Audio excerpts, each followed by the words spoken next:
오늘 말씀 나누도록 하겠습니다. 오늘 말씀 제목은 예수님을 따라가는 삶입니다.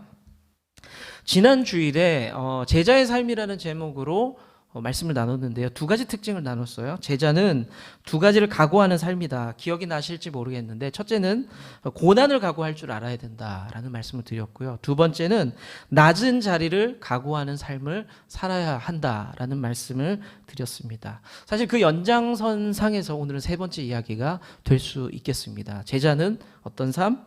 예수님을 따라가는 삶을 살아가야 합니다. 예수님을 따라가는 삶이라고 한다면 예수님이 지금 어디로 가는지를 알아야 되겠죠. 예수님이 어디로 가는지를 보면서 따라가야 될 거 아닙니까?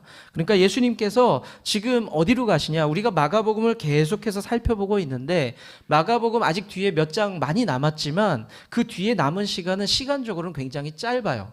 근데 예수님께서 어딘가를 계속해서 가고 있습니다. 어디를 가고 있느냐? 우리가 잘 알고 있는 예루살렘을 향해서 점점점 가까워지고 있습니다. 예루살렘을 향해서 간다는 것, 가까워진다는 것은요, 물리적으로 가까워지고 있다. 거리가 가까워지고 있다라는 뜻도 있는데 다른 의미도 있습니다. 왜 예수님께서 예루살렘으로 가고 있을까요? 좀 극단적인 표현을 쓸게요. 예수님은 죽기 위해서 예루살렘으로 가고 있습니다. 십자가를 지기 위해서 예루살렘으로 향하고 있습니다. 예수님은 자기의 죽음을 아셨어요. 그렇지만 그 길을 뚜벅뚜벅 걸어가고 있는 겁니다. 그런데 그 죽음을 향해서 달려가는 그 길, 걷는 그 길을 우리가 제자로서 그 길을 같이 걸어야 된다라는 말씀을 제가 드리고 있는 겁니다. 오늘 말씀의 그 배경은요, 예수님께서 예루살렘으로 향하는 길 도중에 여리고를 지나가게 됐는데, 그곳에서 여리고는 예루살렘에 들어가기 전에 마지막으로 만나는 성이 됩니다. 그 예루살렘과 아주 가까워졌다는 거죠.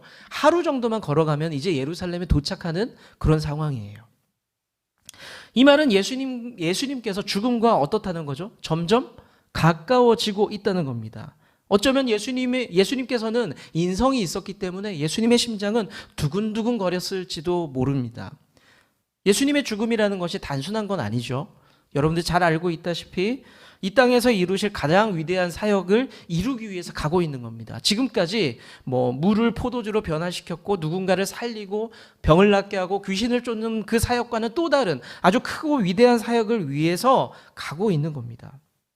자, 그 큰 일을 앞두고 걸음을 재촉하는 거예요. 제자들과 함께 가고 있는데 그 앞을 못 보는, 성경은 소경이라고 표현을 하는데 소경은 사실은 그 시각장애인을 좀 낮춰 부르는 말이에요. 조심할 필요가 있어요. 성경에 나오니까 해도 되겠지, 그렇지 않아요. 그래서 맹인이라고 표현하거나 혹은 시각장애인이라고 표현하는 게 더 옳습니다. 어찌됐든 간에 그런 신체적인 특징을 가지고 있었던 바디메오라는 사람을 만나게 돼요. 예수님 바쁜데 가야 되는데 만나게 됩니다. 거리에 앉아 있었습니다. 바디메오는 거리에 앉아 있었는데 예수님께서 지나가신다는 소식을 듣게 되죠. 사람들이 웅성웅성합니다. 그래서 본인도 그 예수님 만나고 싶어서 소리를 질러요. 아주 큰 소리를 지르죠. 그리고 그 바디메오는 결국에는 예수님을 만나고 본인이 평생 앞을 못 보던 사람이 눈을 뜨게 됩니다. 이런 배경 속에서 이 내용을 가지고 오늘 나누고 싶은 말씀은 뭐냐면, 제자의 삶, 특히 예수님을 따라가는 삶은 어떤 삶이냐, 그것을 잠깐 좀 나눠보고 싶습니다. 오늘 세 가지 나눌 텐데요. 첫 번째는 예수님을 따르는 삶은 상황을 정직하게 고백할 줄 아는 삶이 되어야 합니다. 바디메오는 예수님께 자신의 처지를, 어려운 상황들을 큰 소리로 고백할 줄 아는 사람이었어요. 예수님께서 지나가신다는 그 소식을 듣자마자 큰 소리로 외쳤습니다. 예수님, 저 좀 도와주세요 라고 아주 큰 소리로 외쳤습니다. 사실 바디메오 이 사람은요, 무능한 사람이에요. 제가 이 사람을 무시해서 그런 게 아니라 이 사람은 성경은 이렇게 표현을 하고 있습니다. 이 사람은 거지이자 맹인이다. 여러분 한번 생각해 보세요. 거지이자 맹인이다라는 말이 가지고 있는 함축적인 의미가 뭐예요? 이 사람은 아무것도 아니에요. 할 수 있는 것도 없어요. 그런 뜻을 가지고 있습니다. 돈도 없고 앞도 못 보는 그런 장애가 있는 사람이라고 설명을 합니다. 바디메오가 그 자리에 앉아서 구걸했던 시간이 하루 이틀이었을까요? 그 세월이? 아주 오랫동안 그곳에서 구걸하고 살았을 겁니다. 이유는 뭐예요? 단순하죠. 다른 거 할 수 있는 게 없어서. 그래서 제가 무능하다라고 말씀을 드린 겁니다. 그렇게 무능했던 바디메오가 예수님이 지나간다는 소리를 듣고 할 수 있었던 게 뭐였을까요? 어느 누군가처럼, 삭개오처럼 예수님 저희 집에서 식사라도 그 말 할 수 있었을까요? 그 말조차 할 수 없는 무능함을 갖고 있는 사람이었습니다. 그 사람이 할 수 있었던 것은 소리를 지르는 거예요. 내가 형편을 고백하는 거예요. 내가 이렇게 부족한 사람이고 못난 사람입니다. 이것을 얘기할 수밖에 없었습니다. 그것이 할 수 있는 전부였어요. 우리는 사람들과 관계를 맺을 때 체면치레를 할 때가 많죠. 자기 얼굴을 꾸며요. 아닌 척도 좀 해보고, 힘든데 아닌 척도 좀 하고, 뭐 별거 없는데 허세도 좀 부리면서 보통 사람이 그렇게 살아갑니다. 그런데 신앙인은 어떨까요? 우리가 믿음을 갖게 되면은 어떨까요? 하나님과의 관계 속에서 그런 허세가 작동할 때가 있어요. 하나님 저 괜찮아요. 괜찮습니다. 저 이렇게 헌신도 하고요. 믿음도 괜찮지 않습니까? 이 정도면 이렇게 하나님 앞에서 체면치레를 할 때가 있습니다. 그런데 예수님을 더 가까이 모시기 위해서, 더 가까워지기 위해서는 우리가 해야 될 것, 바디메오가 가르쳐 주는 게 뭐냐? 가면을 벗고 주님 앞에 있는 그대로 조금 부끄럽고 조금 어려워도 이야기해라, 고백해라, 말해라 라고 우리에게 알려주고 있다는 겁니다. 조금 부끄러운 이야기 할게요. 조금 부끄럽고 더러운 얘기 하나만 할게요. 제가 설교 준비하다가 이만한 예화가 없는데 라는 생각이 들어서 제 이야기, 다른 사람의 부끄럽고 더러운 이야기 하는 거 아니니까 괜찮은 거죠. 그렇죠? 제 이야기입니다. 제가 언제인가 자꾸 엉덩이가 가려운 거예요. 표정 꾸기지 마요. 그럴 수 있잖아, 사람인데. 엉덩이 자꾸 가려워서 잘 씻었는데 뭐가 문제지? 고민이 된 거예요. 이런 고민 한 적 한 번도 없나요? 고민이 됐어요. 그래서 제가 어떻게 했냐면 생전 처음으로 학문외과를 찾아갑니다. 스스로 해결이 안 돼서 학문외과를 찾아가 봐요. 찾아가서 의사 선생님과 얘기하면서 이제 문진을 하는 거죠. 제 상황을 얘기했더니 선생님이 엉덩이 까고 저기 옆으로 누우래요. 얼마나 부끄러운지 해봤어야 알지 그런 거를.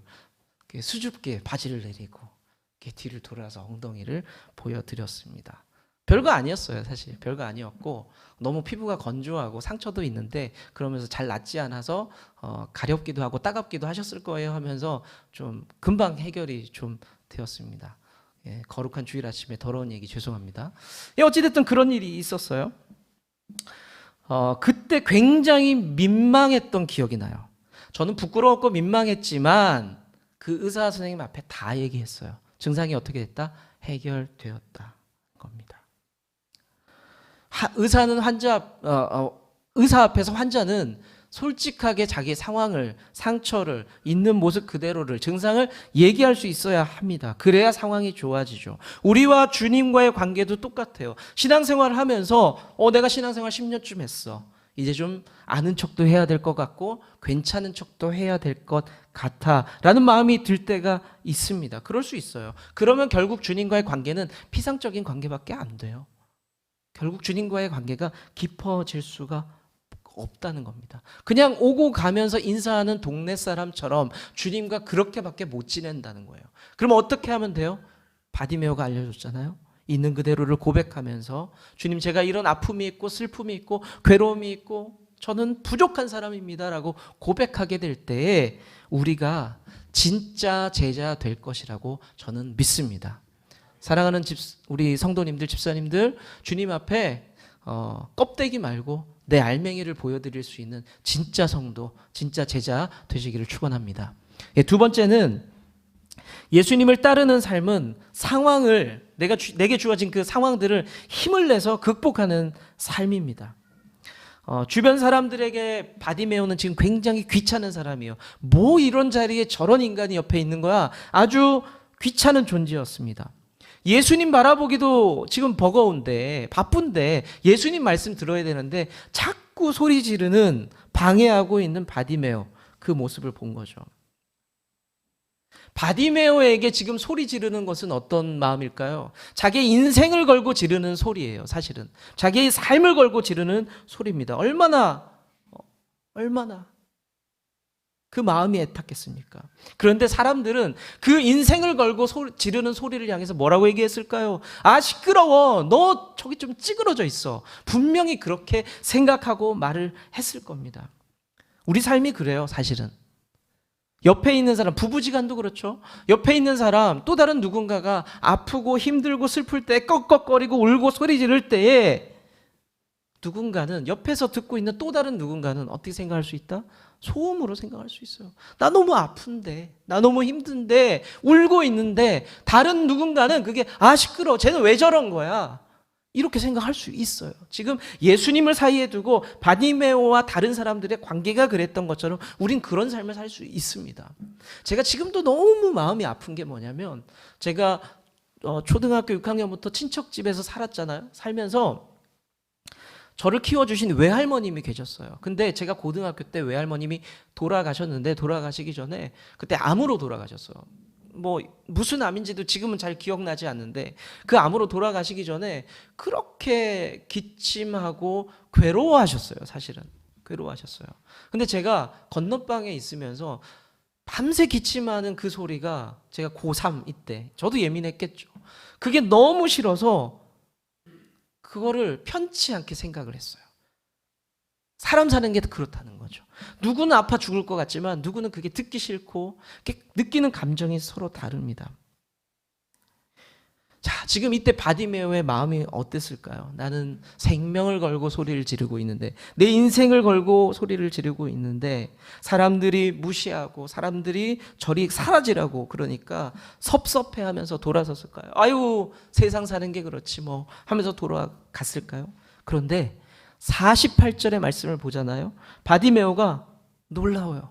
더 큰 소리를 냅니다. 물러설 수 없는 거죠. 더 큰 소리로 예수님을 찾습니다. 사람들의 핀잔 소리도 컸지만 바디메오는 그보다 더 큰 소리를 가지고 예수님을 찾았던 겁니다.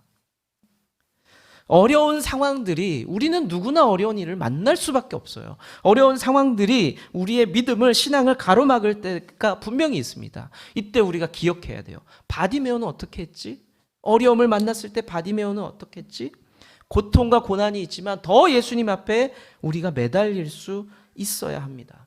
세상 사람들은, 다른 사람들은, 혹은 믿음이 있다고 하더라도 다른 사람들은 우리를 향해서 뭐라고 할 수 있습니다. 하지만 우린 더 큰 소리로 주님을 찾고 외치면서 더 가까이 다가가려는 의지를 가지고 있어야 합니다. 예수님을 따르는 삶이요, 푸른 초장을 산책하는 삶일까요? 예쁜 그림처럼 이렇게 푸른 초장이 있고 그 길을 걷는 인생이 그리스도인의 삶일까요? 시편 23편은 우리가 걸어야 되는 길, 그리고 지금 우리가 걷고 있는 그 길을 정말 잘 표현하고 있어요. 어떻게? 지금 우리가 걷는 그 길은 사망의 음침한 골짜기와 같은 길이다. 어디서든 해로움이, 나를 위협하는 것들이 날아올 수 있는 그런 무서운 길을 걷고 있는 거란다. 시편 23편은 그걸 우리에게 알려주고 있어요. 제자는 그 길을 걷는 인생이라는 것을 알려주고 있다는 거죠. 그러면 우리는 어떻게 해야 된다? 그 길을 걸으면서 그 길을 극복하기 위해서 주님을 찾고 찾으며 부르짖을 수 있어야 한다는 겁니다. 자, 우리가 힘을 짜내요. 우리가 힘을 다해서, 바디메오처럼 힘을 다해서 예수님을 따르고 소리치면서 나아올 때에 상황은 역전될 수 있어요. 늘 그런 건 아니지만 바디메오의 상황에서는 우리에게 그것을 알려주고 있습니다. 상황은 역전될 수 있습니다. 49절 말씀을 보면 바디메오가 큰 소리를 냈더니 예수님께서 들으시고 바디메오를 데리고 오라고 사람들에게 지시하십니다. 그리고 나서 사람들의 반응을 보면요, 바디메오를 그전엔 어떻게 했어요? 진짜 거지 취급했거든요. 진짜 거지였어요. 진짜로 그렇게 봤습니다. 근데 그 사람들의 태도가 바뀌어요. 49절 말씀 한번 볼게요. 자, 시작.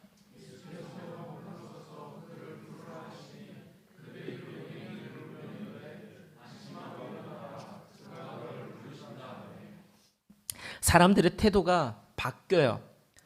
내게 소리치고 나를 무시했던 사람들이 태도가 부드러워졌고 상황이 바뀝니다. 사랑하는 우리 성도님들, 각자의 삶에 발목 잡히는 것들이 있을 거예요. 믿음 생활 잘 하고 싶은데 발목 잡히는 것도 있고, 늘 그 발목 잡히는 것에 의지해서 주님보다는 그 상황에 끌려다니는 그런 모습이 분명히 있을 겁니다. 오늘 바디메오의 삶의 어려움은 뭐였습니까? 사실 눈이 어두운 거는 이미 오래된 일이었어요. 거지 생활한 거는 이미 오래된 일이었어요. 지금 괴로운 게 뭐예요? 예수님께 가야 되는데 사람들의 저런 태도, 비난과 멸시, 그게 어려운 거예요. 그런데 바디메오는 거기에 굴하지 않고 주눅들지 않고 더 큰 소리를 지르며 상황을 극복하려는 모습을 보여줍니다. 우리도 똑같죠? 우리도 똑같죠. 믿음으로 싸워가면서 나아갈 때 장애물을 만나게 되면은 장애물을 앞에 두게 되면은 그것에 걸려 넘어질 것이 아니라 우리는 그것을 뛰어 넘어가야 합니다. 그게 그리스도인의 삶입니다. 여러분들 장애물 달리기 해보셨어요? 초등학교 때나 많이 해보셨을 거예요. 뭐 허들이 있을 수 있고 구멍이 있으면 굴러서 통과하기도 하고 장애물 달리기를 우리가 앞서서 이렇게 뛰게 되면은 여러분들 장애물 달리기는 뛰어가다가 넘어지라고 있는 거예요? 뛰어넘고 극복하라고 목적지까지 그렇게 가라고 있는 겁니까? 뭡니까? 두 번째죠. 장애물 달리기는 잘 넘어라, 잘 굴러와라, 그래서 마지막 결승점까지 달려와라 라고 그런 의미에서 우리가 뛰는 겁니다. 우리에게 주어진 고난이 분명히 있습니다. 근데 왜 있다고요? 장애물 달리기를 생각해 보세요. 극복하라고, 뛰어넘으라고, 그래서 주님이 얼마나 위대하신지, 주님이 나를 얼마나 사랑하시는지를 경험해 보라고 우리 인생에 고난은 분명히 주어져 있습니다. 사랑하는 성도 여러분들이 끝까지 믿음으로 싸워서 이 악물고 달리면서 그 고난 너머에 있는 주님의 더 큰 사랑과 은혜를 경험할 수 있는 성도님 되시기를 축원합니다. 마지막 세 번째입니다. 마지막 세 번째. 예수님을 따르는 삶은 버리고 일어나서 달려가는 삶입니다. 사람들이 다가와서 이제 바디메오에게 조금 부드러운 이야기로 목소리로 말을 건넸죠. 예수님께서 너를 부르신단다. 따라와라 라고 이야기를 합니다. 이 말을 들은 바디메오의 기분이 어땠을까요? 우와, 세상 전부를 얻은 기분이었을 겁니다. 내가 주님을 만난다고? 주님을 만난다고? 아마 내가 목이 아프라고 소리 질렀던 사람들이 나를 그 멸시하는 눈빛으로 나를 바라봤던 그 고통스러운 시간들이 지금 너무너무 그 보람을 느꼈을 거예요. 소리 지른 보람을 느꼈을 겁니다. 그때에 바디메오가 즉각적인 반응을 하는데 그 반응이 50절에 이렇게 기록이 되어 있습니다. 같이 한번 읽어볼까요? 시작.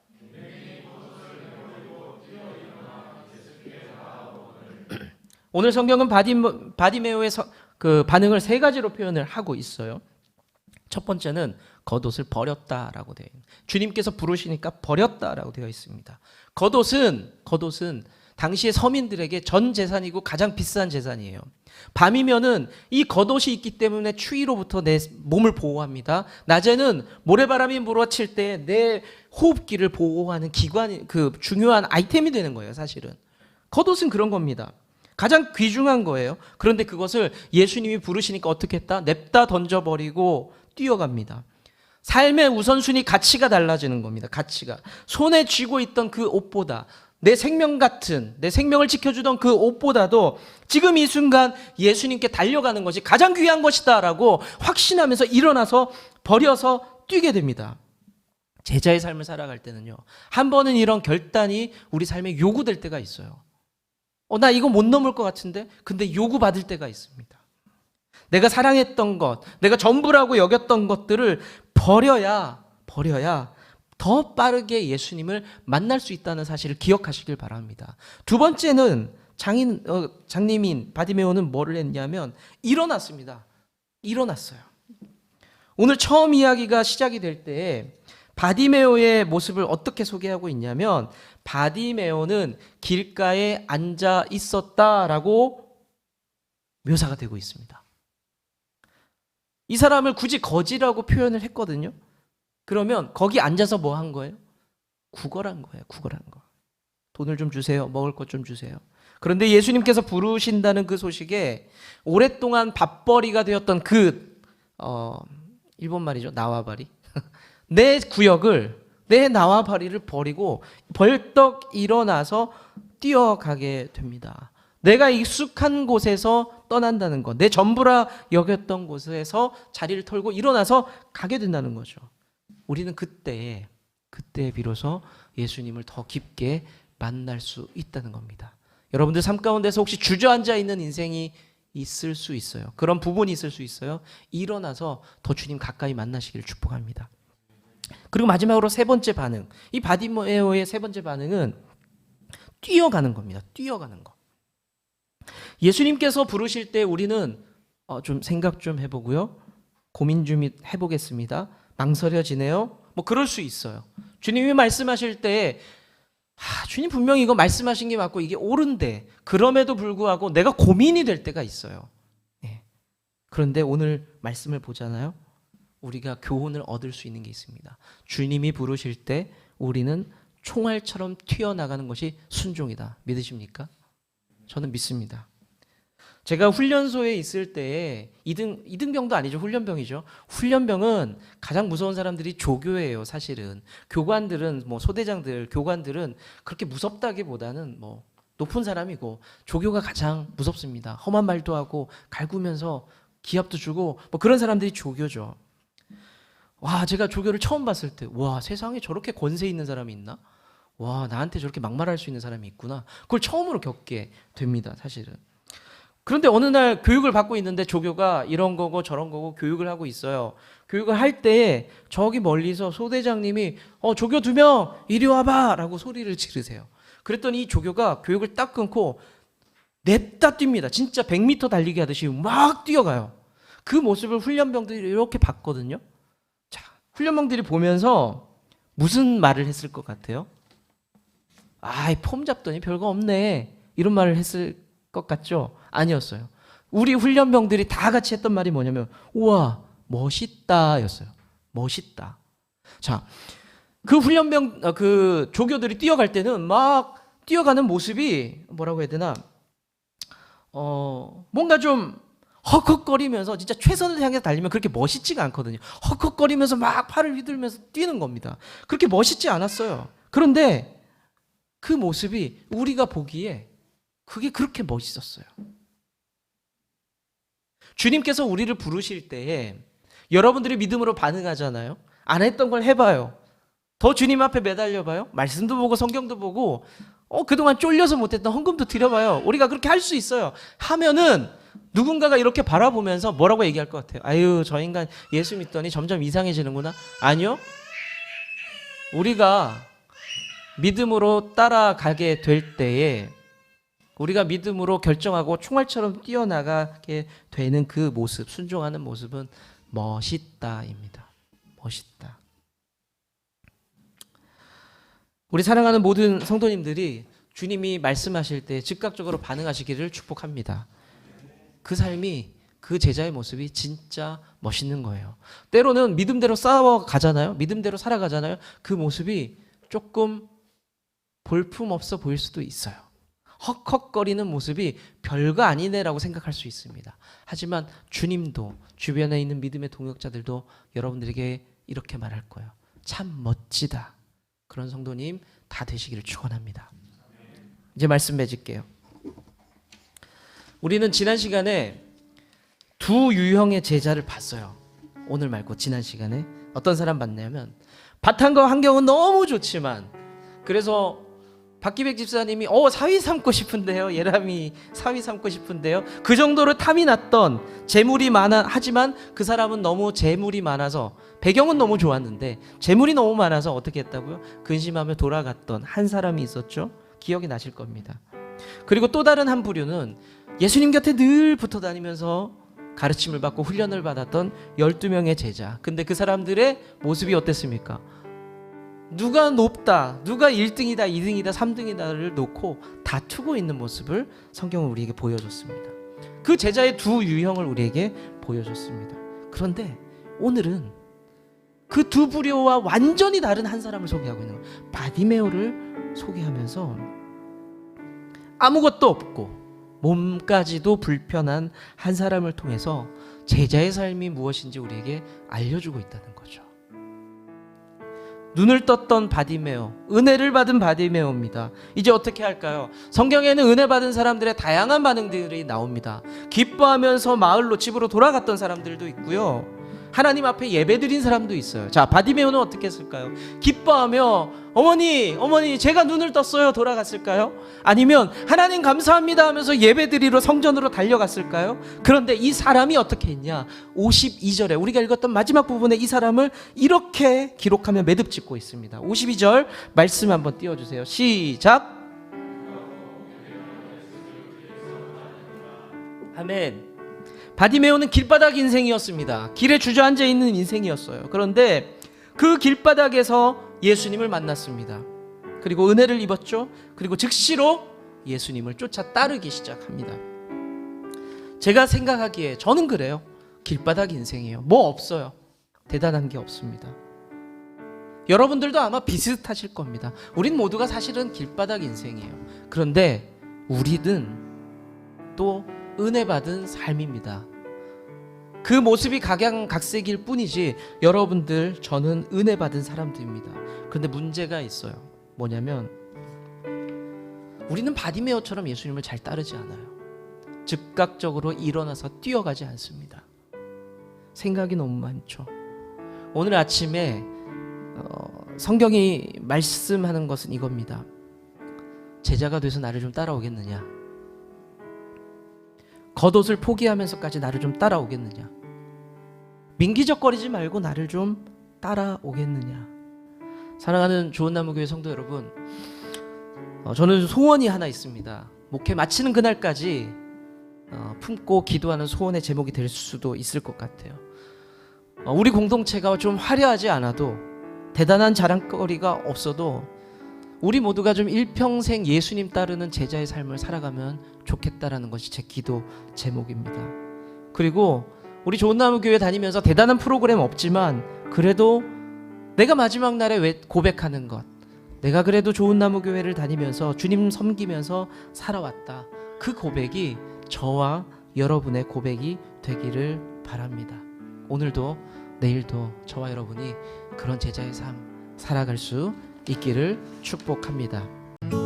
주님은 나무, 당신은 가지니 사랑의 열매 맺기에